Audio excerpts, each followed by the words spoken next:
Is the devil a loser? Yeah. Just yeah. He is. Glory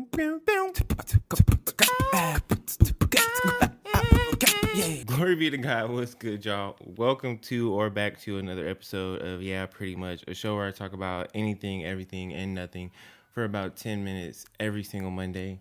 Today, I'm trying to get on the devil's nerves for real, and we're going to be discussing times that the devil lost in the Bible, because he's a straight up loser, and he's even more of a loser on a day like today, where he's trying to get everybody to do all kinds of goofy, stupid stuff, dressing up as all kinds of random stuff. It's all goofy and it's all stupid, and he's a loser.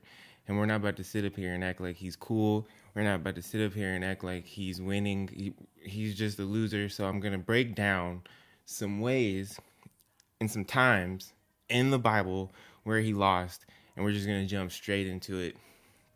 So in the beginning, it says in Revelations, like this was before Adam and Eve and all this kind of stuff. This was going on in the heavens. It says in Revelations, there was a war in heaven. Michael and his angels fought against the dragon, and the dragon fought and his angels and prevailed not. That's an L. Neither was their place found any more in heaven. And the great dragon was cast out, that old serpent called the devil and Satan, which deceiveth the whole world. He was cast out into the earth, and his angels were cast out with him. And I heard a loud voice saying in heaven, now is come salvation and strength in the kingdom of our God and the power of his Christ. For the accuser of our brethren is cast down, which accused them before our God day and night. And they overcame him. That's another L. By the blood of the Lamb and by the word of their testimony, and they loved not their lives unto death. Therefore rejoice, ye heavens, and ye that dwell in them. Woe to the inhabitants of the earth and of the sea, for the devil is come down unto you, and having great wrath, because he knoweth that he has but a short time. A loser. And when the dragon saw that he was cast into the earth, he persecuted the woman which brought forth the man-child. And to the woman were given 2 wings of a great eagle, that she might fly into the wilderness, into her place, where she is nourished for a time and times a half, and half a time from the face of the serpent. And the serpent cast out of his mouth water as a flood after a woman, that he might cause her to be carried away of the flood. And the earth helped the woman, and the earth opened her mouth and swallowed up the flood which the dragon cast out of his mouth. That's a L. And the dragon was wroth with the woman, and went to make war with the remnant of her seed, which keep the commandments of God and have the testimony of Jesus Christ. That was Revelations 12:7-17. And even though Revelations is the last book in the Bible, I believe after reading it that it gives a detailed description of pretty much how everything happened from start to ultimately finish. And so when I was reading that this morning, I was like, did that describe how the enemy got to the earth?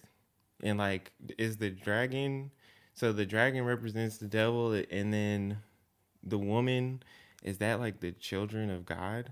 Is that, like, you have to do more research and study Revelations, but we're actually going to come back to Revelations at the end, but we're going to keep it moving. So in Job, so as we all know about Job, he went through a lot of stuff in life, and it all started between God and the devil, because God asked, I'll read it. So it says in Job, now there was a day when the sons of God came to present themselves before the Lord, and Satan came also among them. And the Lord said unto Satan, whence comest thou? Then Satan answered the Lord and said, from going to and fro in the earth, and from walking up and down in it. And the Lord said unto Satan, hast thou considered my servant Job, that there is none like him in the earth, a perfect and upright man, one that feareth God and escheweth evil? Then Satan answered the Lord and said, doth Job fear God for naught? Hast not thou made an hedge about him, and about his house, and about all that he hath on every side? Thou hast blessed the work of his hands, and his substance is increased in the land. But put forth thine hand now, and touch all that he hath, and he will curse thee to thy face. And the Lord said to Satan, behold, all that he hath is in thy power. Only upon himself put not forth thy hand. So Satan went forth from the presence of the Lord.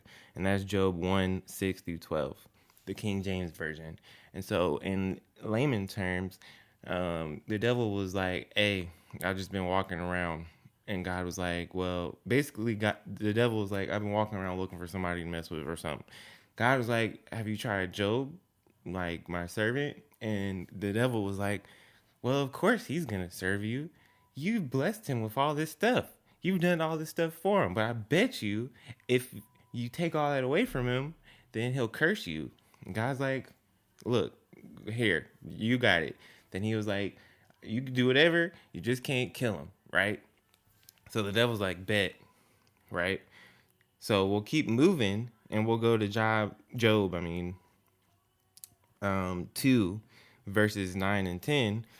And then said his wife unto him, this is Job's wife, then said his wife unto him, dost thou still retain thine integrity?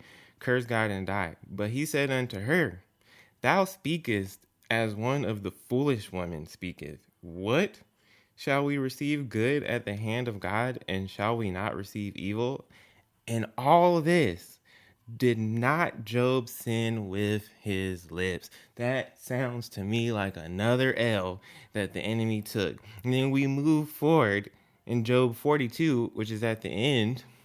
And make sure you guys that you read these books that I'm saying, because I'm just talking about the beginning and how he took a L. So make sure you read all these Bible verses for yourself so you can see like the whole picture. Today I'm just talking about how he took a L and how he continues to take a L. But in the end of Job, it says in chapter 42, verses 12 and 13, so the Lord blessed the latter end of Job more than his beginning, for he had 14,000 sheep and 6,000 camels and 1,000 yoke of oxen and 1,000 donkeys. He also had 7 sons and 3 daughters. So he blessed them with 2 times or 10 times more than he had before. So what the enemy tried to do was ruin Job's life. He took a L because Job didn't curse God, which is what the bet, I guess you could say, was. And the devil lost the bet. Job didn't curse God. And then God ended up blessing Job with more than he had in the beginning. So he took an L. I'm telling y'all, the devil a loser. And so it says in Job 42, verse 16, after this lived Job 140 years. And he saw his sons and his sons' sons, even 4 generations. So not only did Job not curse God and die, Job lived 140 years. Big old L, right? Let's move on to the lamb. I mean, it's easy to call somebody a goat. He is the greatest of all time. But let's go to Jesus, right? So in the book of Matthew, when Jesus was in the wilderness, in Matthew chapter 4, verses 1 through 11, it says, then was Jesus led up of the Spirit into the wilderness to be tempted of the devil. And when he had fasted 40 days and 40 nights, he was afterward and hungered. And when the tempter came to him, he said, if thou be the Son of God, command that these stones be made bread. But he answered and said, it is written, man shall not live by bread alone, but by every word that proceedeth out of the mouth of God.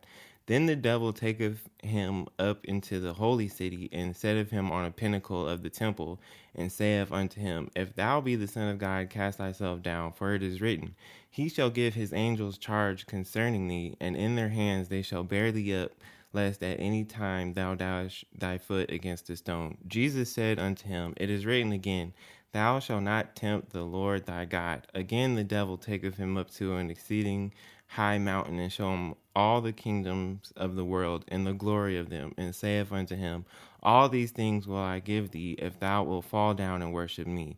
Then saith Jesus unto him, get thee hence, Satan, for it is written, thou shalt worship the Lord thy God, and him only shalt thou serve. Then the devil leaveth him, and behold, angels came and ministered unto him. Took 3 L's in one. 3 L's in one. Tried to tempt Jesus 3 times by misconstruing the word, tried to come to Jesus when he was at a moment of hunger. He had fasted for 40 days, 40 nights. He was at the end of a fast. The devil going to try to come up to him and try to tempt him 3 times and took 3 L's in one. Jesus was like, bruh, get on up out of here, bruh. And he left. Because he's a loser. I'm trying to tell y'all, man. Let's keep going because he keeps taking L's. So let's talk about Judas in the book of John. So in John 13:21-27, it says, when Jesus had thus said, he was troubled in spirit and testified and said, verily, verily, I say unto you that one of you shall betray me. Then the disciples looked one on another, doubting of whom he spake. Now there was a leaning on Jesus' bosom, one of his disciples whom Jesus loved. Simon Peter therefore beckoned to him that he should ask who it should be of whom he spake. He then lying on Jesus' breast saith unto him, Lord, who is it? Jesus answered, he it is to whom I shall give a sop when I have dipped it. And when he had dipped the sop, he gave it to Judas Iscariot. I can never say that man's name. The son of Simon. And after the sop, guess who comes up? The loser. Satan entered into him. Then said Jesus unto him, that thou doest, do it quickly. And I find that interesting because the devil took an L, right? And Jesus already knew. Jesus already knew what was going to happen. Jesus, before this moment, has said multiple times that he was going to be betrayed, he was going to go to the cross, and he was going to die, and he was going to be risen on the third day. So Jesus already knew the devil was going to take an L, and the devil still took an L. Still. Now, let's keep moving. So, in John 18 verse 1-9, it says, when Jesus had spoken these words, he went forth with his disciples over the brook Cedron, where was a garden, into the which he entered and his disciples. And Judas also, which betrayed him, knew the place, for Jesus oftentimes resorted thither with his disciples. And Judas then, having received a band of men and officers from the chief priests and Pharisees, cometh thither with lanterns and torches and weapons. Jesus, therefore, knowing all things that should come upon him, went forth and said unto them, whom seek ye? They answered him, Jesus of Nazareth. Jesus said unto them, I am he. Because Jesus ain't scared. Jesus ain't no loser. Jesus was like, yeah, you looking for Jesus? That's me. And Judas also, which betrayed him, stood with them. As soon then as he had said unto them, I am he, they went backward, because they're losers too, and fell to the ground. Then asked he them again, whom seek ye? And they said, Jesus of Nazareth. Jesus answered, I have told you that I am he. If therefore ye seek me, let these go their way. And this is a hidden L that I didn't even know about until I read this today. It says that the saying might be fulfilled, which he spake, of them which thou gavest me, have I lost none. So Jesus took another W. Jesus took a W even in that moment, because the saying said that he would never lose anyone that God gave him. So Jesus is like, let them go. Let everybody else get up out of here. You know what I'm saying? Just take me. I'm Jesus, right? So shout out to Jesus because he doesn't take any L's. But moving forward into John 20, verse 11-17, we see the big L that the devil took. So they took Jesus, obviously, after that moment that we just read, and he had to go through trial. He ended up getting crucified, and he died, right? And then 3 days later, this is what happened. But Mary stood, this is John 20, 11-17. But Mary stood without at the sepulchre weeping. And as she wept, she stooped down and looked into the sepulchre and seeth 2 angels in white sitting, the one at the head and the other at the feet, where the body of Jesus had lain. Had lain. That means he wasn't laying there anymore. And they say unto her, Woman, why weepest thou? She saith unto them, Because they have taken away my Lord, and I know not where they have laid him. And when she had thus said, she turned herself back and saw who? Jesus standing, and knew not that it was Jesus. Jesus said unto her, Woman, why weepest thou? Whom seekest thou? She, supposing him to be the gardener, said unto him, Sir, if thou have borne him hence, tell me where thou hast laid him, and I will take him away. Jesus said unto her, Mary. She turned herself and saith unto him, Rabboni, which is to say, Master. Jesus saith unto her, Touch me not, for I am not yet ascended to my Father, but go unto my brethren, and say unto them, I ascend unto my Father and your Father, and to my God and your God. Jesus did not die. Jesus rested for 3 days. The devil killed or tried to kill Jesus and took a big old L because one, Jesus didn't die because he had no sin in him, which proved everything that Jesus had said. So the devil low-key, in trying to win, ended up taking the L in the fact that he proved Jesus right. And then Jesus dying and being risen from the dead, Jesus died for us. The devil's L ended up being a win for Jesus and us. Because now that Jesus has died for our sins and risen, we can be saved. The Bible says in John 3:16 that for the Lord so loved the world that he gave his only begotten Son. That so whoever shall believe in him shall not die but have everlasting life. So Jesus dying and raising again in 3 days was a L for the devil, a W for Jesus, and a W for us. Satan, stay losing. Loser. Now, let's go to the future. In the book of Revelations, it says in Revelations 20:10, and the devil that deceiveth them was cast into the lake of fire and brimstone, where the beast and the false prophet are, and shall be tormented day and night forever and ever. So even in the future, when it's all said and done, the devil is going to lose. Just like it said in the book of Revelations that we read in the beginning, where it was like, he knows his time is short. Because when his time is up, he's going to be thrown into the lake of fire and tormented day and night forever and ever. So right now, he's tormenting people, but he don't even know he's going to be the one that's being tormented forever and ever. And that's a big old L. He's been taking L's this whole time, and he's going to continue taking L's, and in the very end, that'll be a L as well.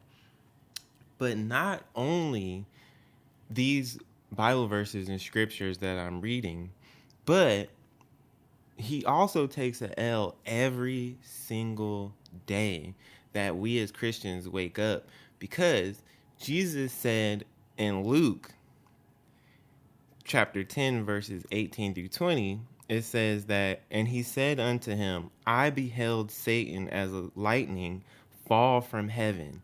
Behold, I give unto you power to tread on serpents and scorpions, and over all the power of the enemy, and nothing shall by any means hurt you.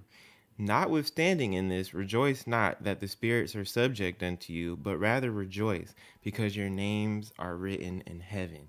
So every day that we as Christians wake up, the devil takes the L, because Jesus has given us this power to trample over the heads of serpents and scorpions. So every single day that we wake up, including today, the day that the people think is for the enemy and all this kind of evil stuff trying to go on, even today, we have the power to overcome all of that kind of stuff by Jesus Christ, the one who took the biggest W over the enemy.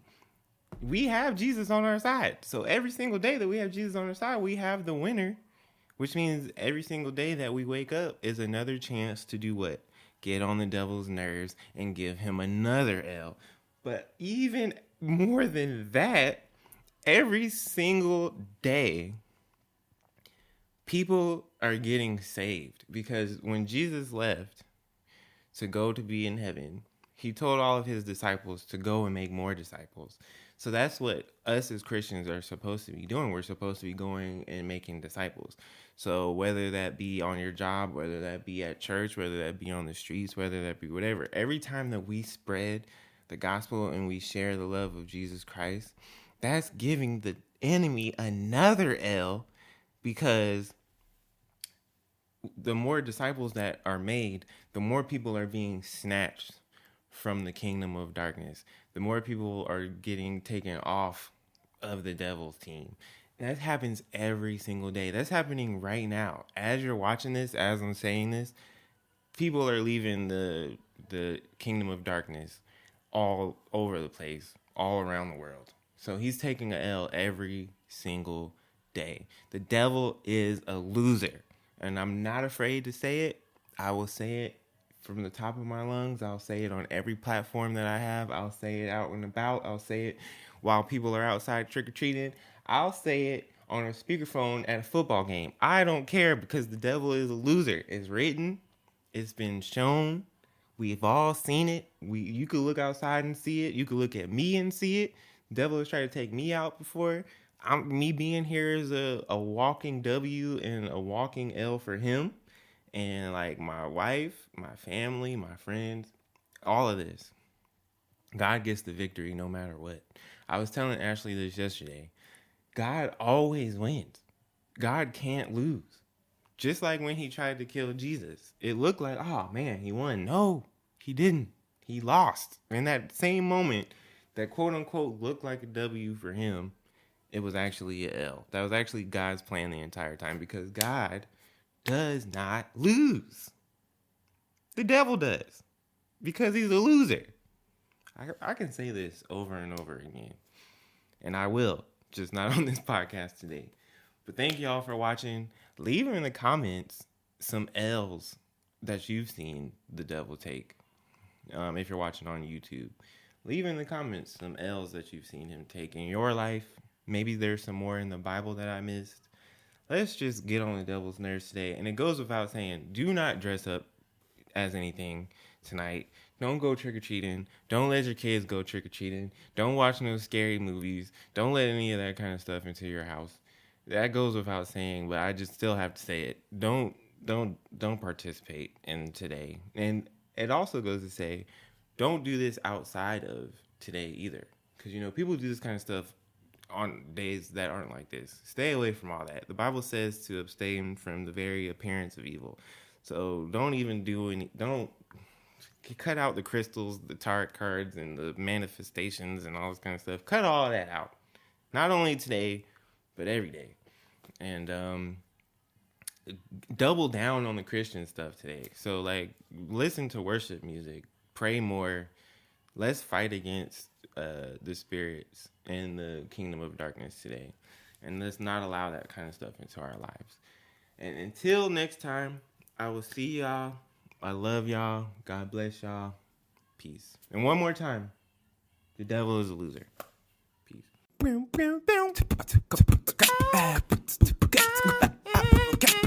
Hey, Michael Jack, this is it. Candle float, yeah, we lit. Get a bag, pay my tithe, save the rest. Since a kid, I've been up like a blimp. Praise God, cause he did it. They was hating on the low, on the high, I was winning. Devil wanna see me sinning. I fight flesh with the spirit. They talk crazy to my back, to my face, they act different. Blah, blah, blah. Hold up, wait, let me finish. Y'all been sleeping on the boy. I'll wake y'all up just like a chicken. Oops, a rooster, call me Goofy. Well, Goofy got a movie. When I blow, I'll get texts from people acting just like they knew me. Never bougie, I'm just groovy. All these blessings coming to me. God give, I give it back. That pick and roll be flowing smoothly like swish.